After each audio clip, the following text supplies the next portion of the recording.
Hey, c'est Mystique et aujourd'hui je vous retrouve pour une nouvelle vidéo chouchou couverture.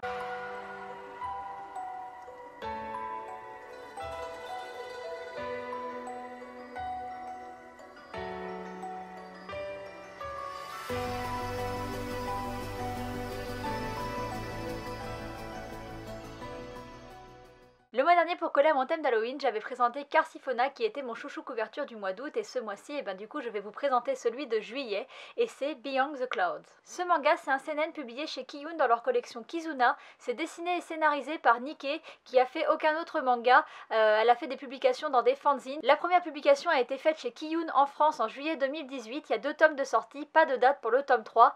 Le manga est principalement en noir et blanc avec quelques superbes illustrations couleur au début. Chaque tome coûte 7,90 €. Et c'est tout ce que je vous dirai pour la présentation du manga. Ce manga, il nous raconte l'histoire de Théo, un jeune garçon qui habite dans la ville jaune. La ville jaune, c'est une ville qui est extrêmement polluée, il y a beaucoup d'usines et les cheminées d'usines ne cessent de cracher de la fumée qui recouvre en permanence le ciel. Depuis qu'il est tout petit, Théo adore lire et même s'il a jamais voyagé ni même vu les étoiles à cause de la pollution, les livres lui permettent de s'évader. Et en fait, il pense quand il est enfant que un jour il va vivre les mêmes aventures qu'il lit dans ses livres, rencontrer des dragons, partir explorer le monde. Mais en grandissant, il se rend compte, comme tout le monde et comme nous, de la réalité et que ce qu'on croit possible quand on est enfant, c'est pas forcément possible quand on est adulte. Et oui, on le sait tous, grandir c'est pas forcément marrant et c'est pour ça que moi, personnellement, j'ai un petit peu le syndrome de Peter Pan, j'ai pas très envie de grandir, mais Théo, lui, est très courageux et à 16 ans seulement, ça fait déjà 3 ans qu'il travaille dans un atelier de réparation. Il travaille pour Monsieur Chikua, qui est un espèce d'énorme chat poilu, trop douillet, qui a l'air vachement sympathique et j'aimerais bien rencontrer ce genre de personne dans la vraie vie si ça pouvait exister. Je vous ai parlé de mon syndrome de Peter Pan? Oui. Donc Théo travaille pour Monsieur Chikua et quand il ne travaille pas, il se rend sur une île qui est un peu une décharge. En fait, c'est là que sont mis toutes les ordures de la ville. Les gens l'appellent le dépotoir, mais lui l'appelle l'île des rêves et il y va pour essayer de trouver des objets parce qu'il est un très bon réparateur. Il adore faire des inventions et donc il essaye de faire de trouver des petits trésors sur cette île.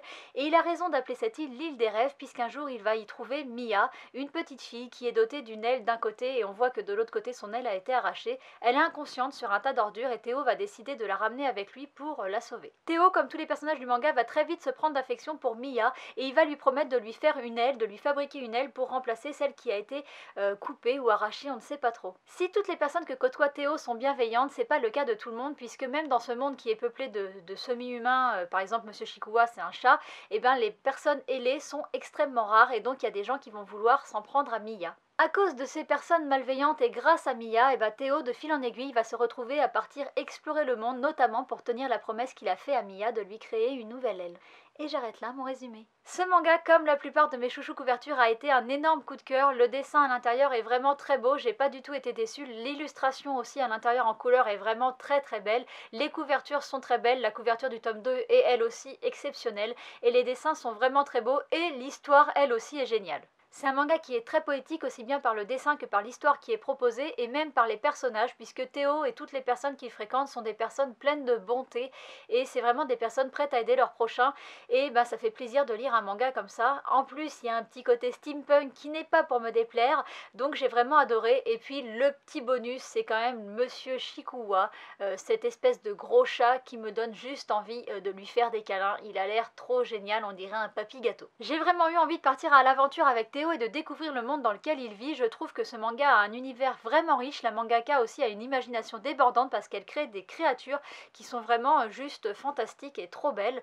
Et c'est un univers vraiment qu'on a envie de découvrir. Et un petit peu comme Théo et Mia qui ont un œil innocent sur ce monde qu'ils n'ont jamais exploré, moi j'ai envie de partir avec eux. J'ai pas envie de vous en dire beaucoup plus sur l'histoire parce que j'ai pas envie de vous gâcher le plaisir de le lire. C'est vraiment un manga que je vous invite vraiment à découvrir et j'espère que je vous ai donné envie de le découvrir parce que moi c'est un de mes coups de cœur 2018, c'est un des mangas que j'ai préféré cette année et je trouve qu'il vaut vraiment le coup d'œil et vraiment le détour et donc je vous invite à vraiment le lire et j'espère que je vous ai donné envie de le lire et puis je vous dis à bientôt parce que cette vidéo est déjà terminée.